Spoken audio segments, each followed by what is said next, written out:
Several weeks had passed since the Stormwolves had first ridden together. Their names had begun to spread throughout the kingdom. Injustice after injustice had reached them. Some sought lost hope, others sought the truth. And each time, the Stormwolves delivered justice where the law could not. Many stories went untold. Many victories went unsung. But then, a letter changed everything. It came from the distant city of Stonehaven Ridge, a city famous for breeding the finest horses in the kingdom. War horses, work horses, carriage horses for the wealthiest nobles. Their breeding farms had forged fortunes. The letter was brief. I have been betrayed by the man I trusted most. We built it all together. Now, he owns everything. And the law says I own nothing. Blackjack folded the letter without a word. Needle's eyes scrutinized every line. Aegis already knew someone would need protection. Ash silently gathered his tools. Quill smiled only once. If the law can't uncover the truth, we will. Before the sun rose again, the Stormwolves were already riding towards Stonehaven Ridge.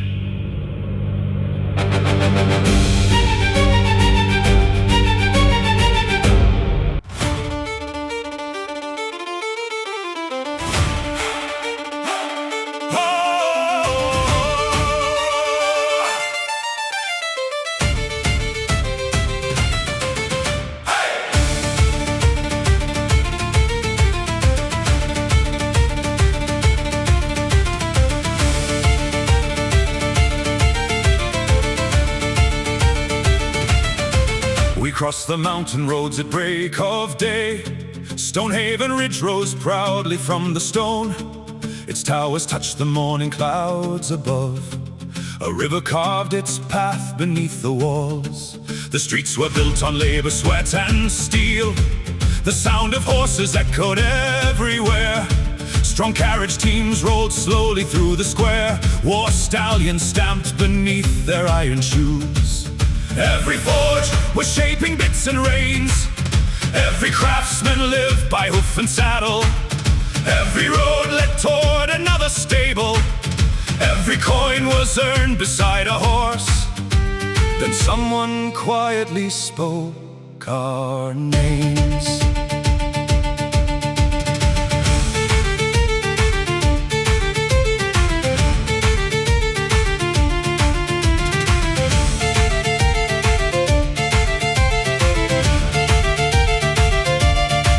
A weary man stood waiting by the bridge.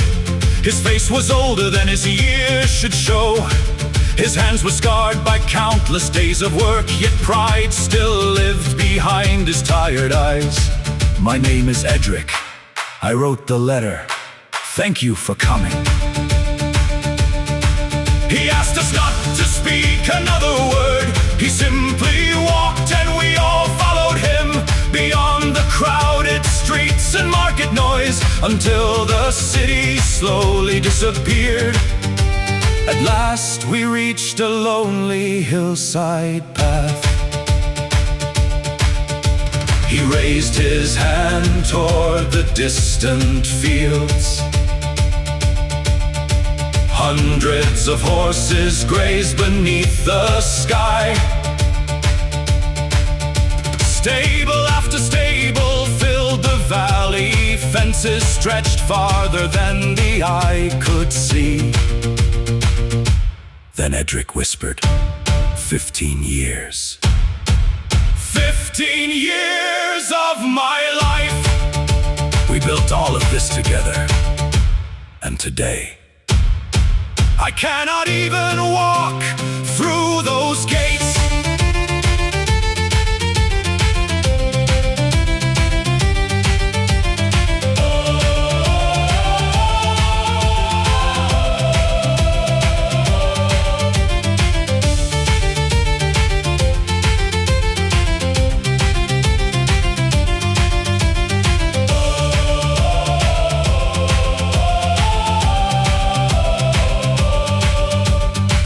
silence answered every single word.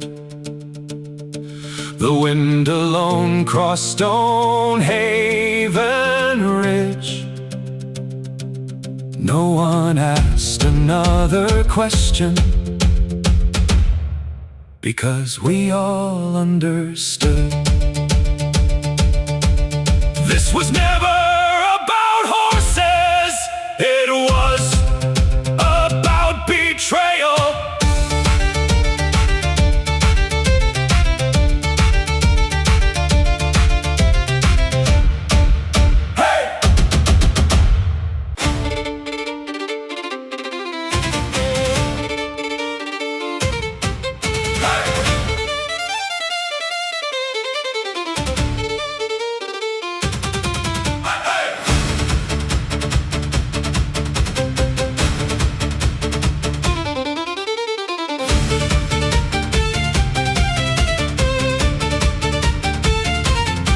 There's a man whose name opens every gate. A man whose smile can make the wealthy kneel. The nobles raise their cups when he arrives. The merchants praise the fortune in his hands. They call him Victor Harrow, the richest horse breeder in the kingdom, the master of Stonehaven Ridge. His banners fly above 1,000 fields. His wagons never travel empty. His stables never stand in silence. His fortune grows with every passing dawn. Kings buy his finest war stallions. Lords compete for his proudest bloodlines. Merchants fight to earn his favor. To strangers, he seems like the perfect man, generous, respected, successful. But wealth became an endless hunger. Gold was never enough. Power was never enough.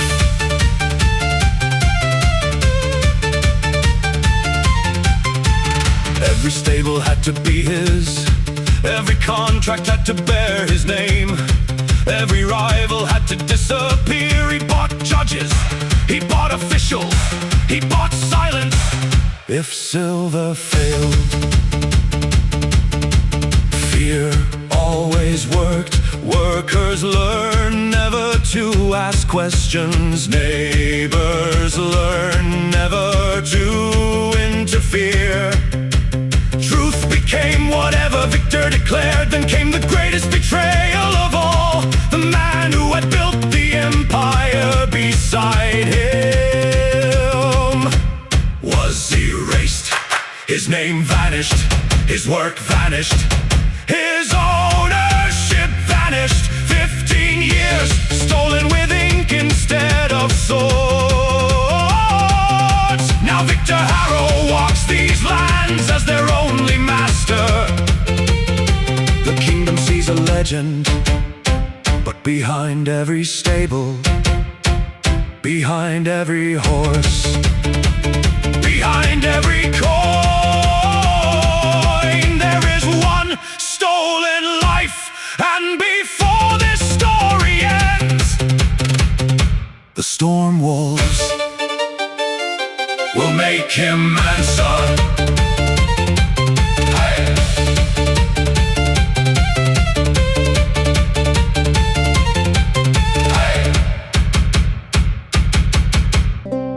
The Stormwolves had seen enough. They had walked through Stonehaven. They had witnessed the empire. They had met the man behind the legend. Now, it was time to uncover the truth. Every lie leaves a trace. Every secret has a witness. And somewhere inside Stonehaven, someone knew what really happened.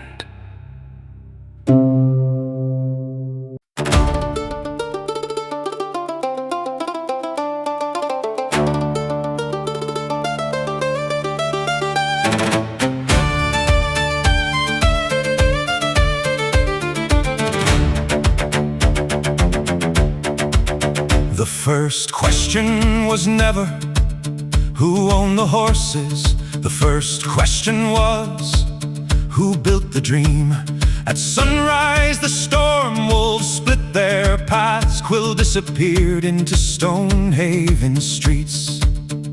Blackjack, Needle, Ash, and Aegis turned towards the breeding grounds, not searching for proof, searching for the truth. Edric walked beside them in silence. Every stable carried a memory. Every fence had passed through his hands. Every foal knew his patient voice, yet none of that proved a thing. Victor owned every parchment. Victor signed every contract. Victor shook every noble hand. Victor welcomed every wealthy merchant. Edric never cared for ledgers. Edric never cared for seals. Edric never cared for signatures. He loved horses, not paperwork. He trusted his oldest friend, while Victor counted coins. Edric healed broken stallions, while Victor entertained nobles. Edric trained frightened colts, while Victor built his reputation. Edric built the heart of the ranch. The Stormwolves began asking different questions, not who worked here. Everyone knew that answer. Instead, who handled the business? Every answer pointed toward Victor. Who signed the contracts? Victor. Who met the nobles? Victor. Who visited the notary? Victor. Who negotiated every purchase? Victor. Piece by piece the same story emerged. Victor was always the face. Edric was always the hands. One built trust, the other built paperwork. One raised horses, the other raised an empire. Blackjack frowned. This wasn't an accident. Quill closed another dusty register. This was planned. Ash studied old breeding records.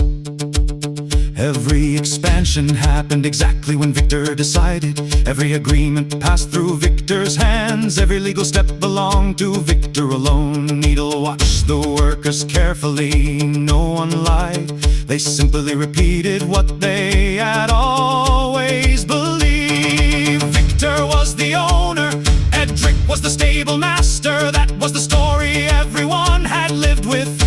Even Edric believed he was an owner, because Victor had never given him a reason to doubt, until the day he asked for his rightful half and discovered his name had never existed. Silence filled the stable. No one had stolen the ranch overnight. The theft had begun 15 years ago, not with swords, not with violence, not with threats, but with trust. And somewhere hidden beneath 15 years of lies, the Stormwolves knew the first real mistake was waiting to be found.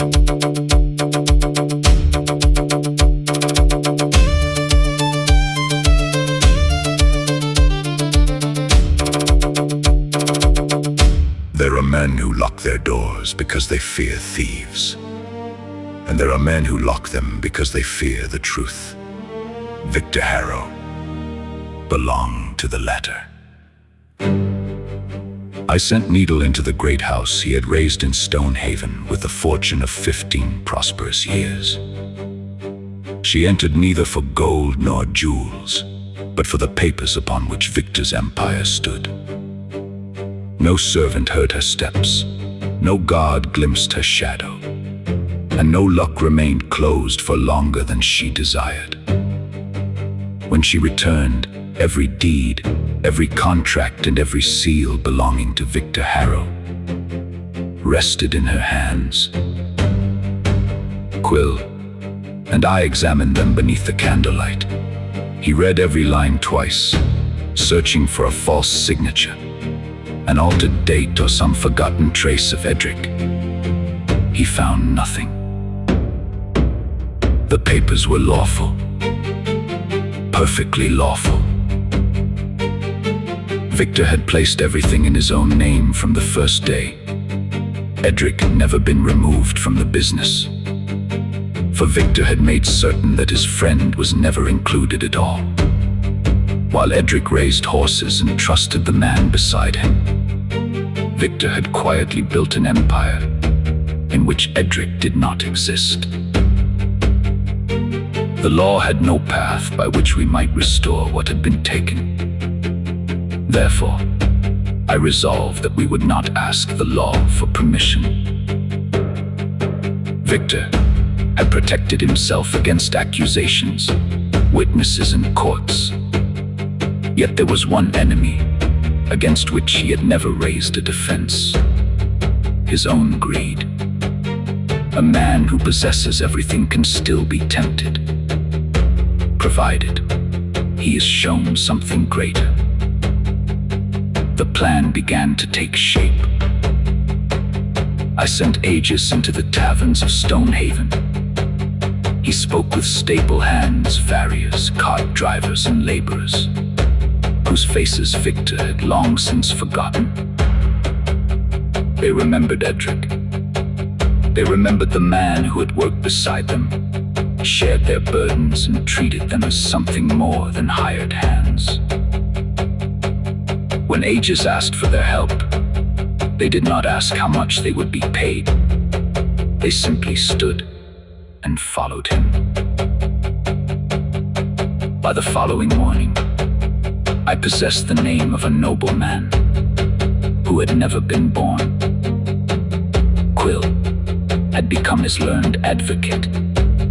Aegis had assembled his guard, and Victor Harrow was about to receive the most profitable offer of his life. Or so I intended him to believe.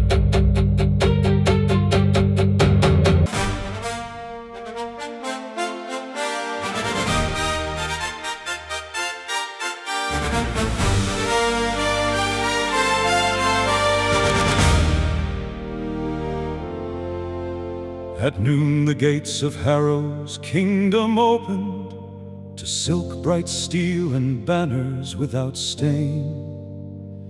Blackjack rode beneath a borrowed title and wore it like a prince born to command. Quill moved beside him, measured and immaculate, a lawyer armed with courtesy and wit. Aegis bore the captain's crimson mantle, while common hands marched proudly at his back.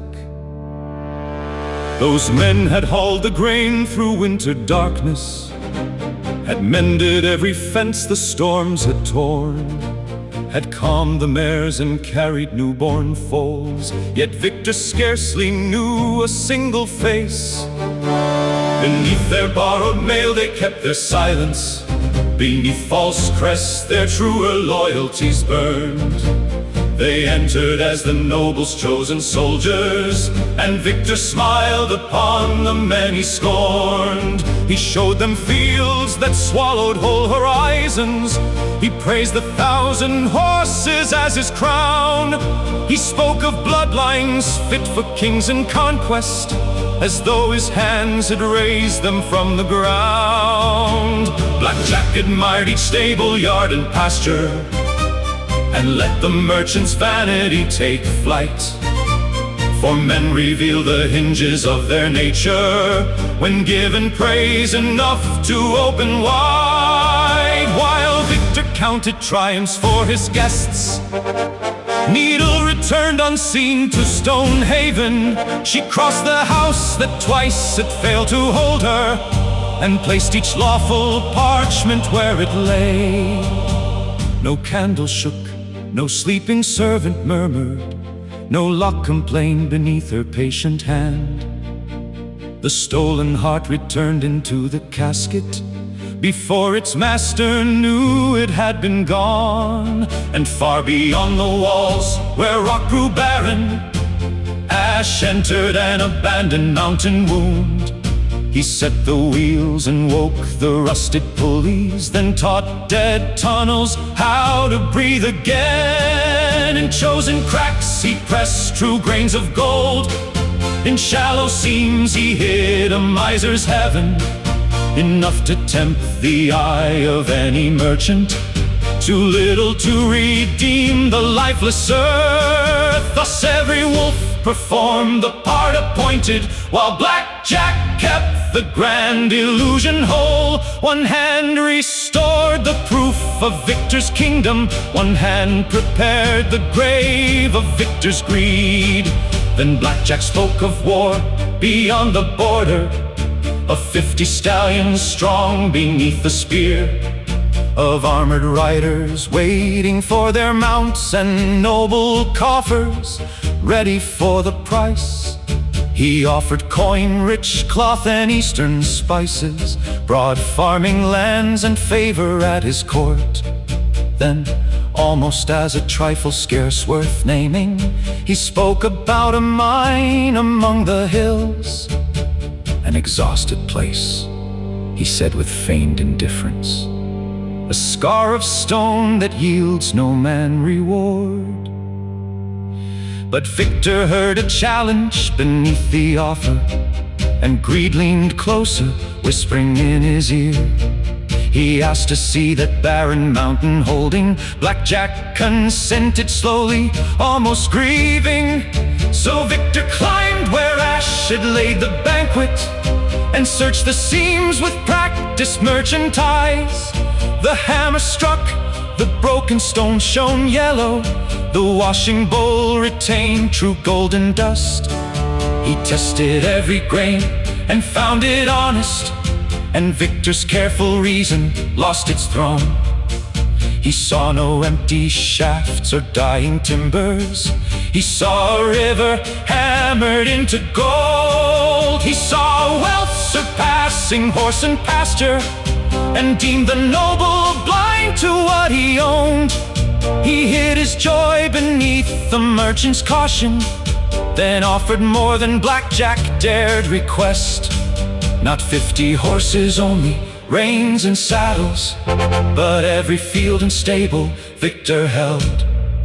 Quill spread the terms with elegant precision, and moved with speed no watchful eye could bind.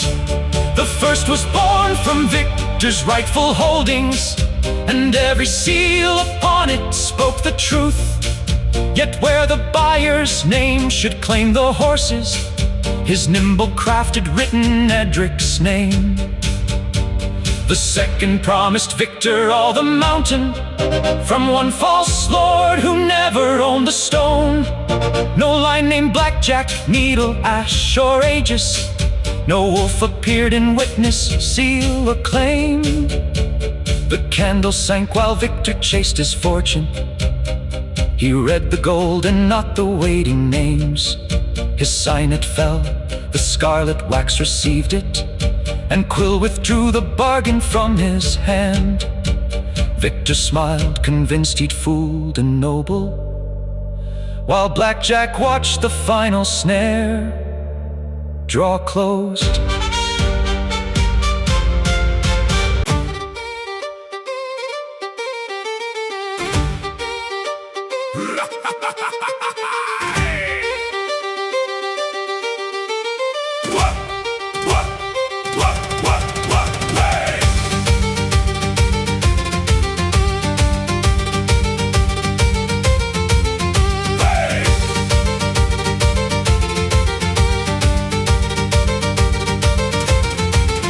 Watched him lift the worthless stone as though he held the morning sun.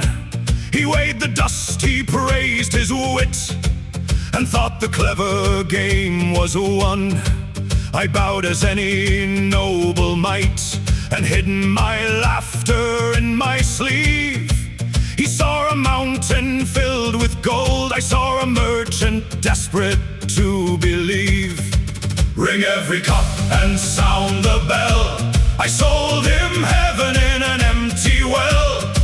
He took the stone, we took the reins, we Stormwolves ride and laugh again.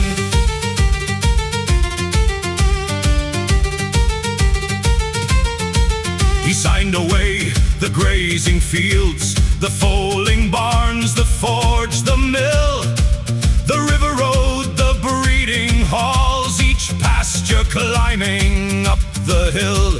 He thought my noble name was true, yet no such lord had drawn a breath. No crown had granted him that mine. No wolf had signed the bargain's page.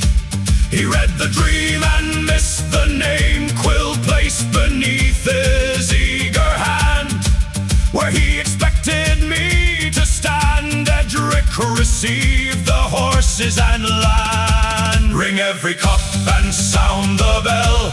I sold him heaven in an empty well. He took the stone, we took the reins. We Stormwolves ride and laugh again.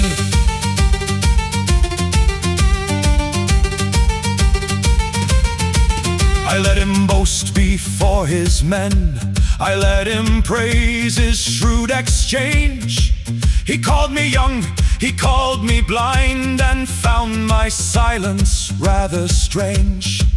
A noble born with too much land and not enough good sense, he said. I raised my cup and thanked him kindly, while laughter thundered in my head. Then Edric crossed the stable gate, not as a servant cast aside. The workers gathered at his call, and every horse turned at his stride. He once had asked for half his due. We placed the whole world in his hand. No partner stood to steal his labor. No liar ruled the breeding land. Ring every cup and sound the bell. I sold him heaven in an empty well. He took the stone, we took the reins. We Stormwolves ride and laugh again.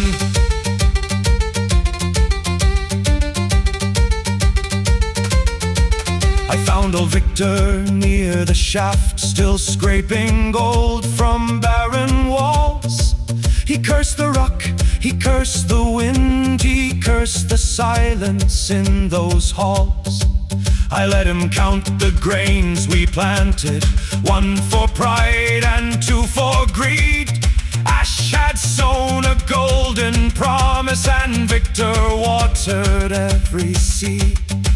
Then I removed my borrowed crest and let him see my honest face.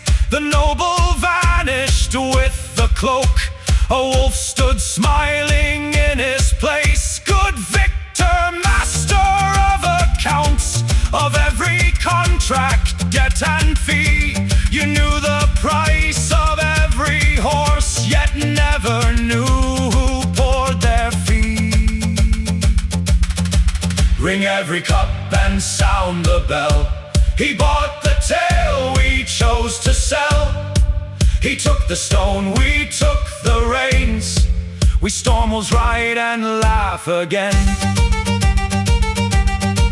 Those soldiers standing at my side, whose polished ranks impressed you so, were your own workers from the barns, the very men you did not know. They raised your foals, repaired your walls, they kept your proudest stallions fed. You bowed before them, dressed in steel, but never learned their names, I said.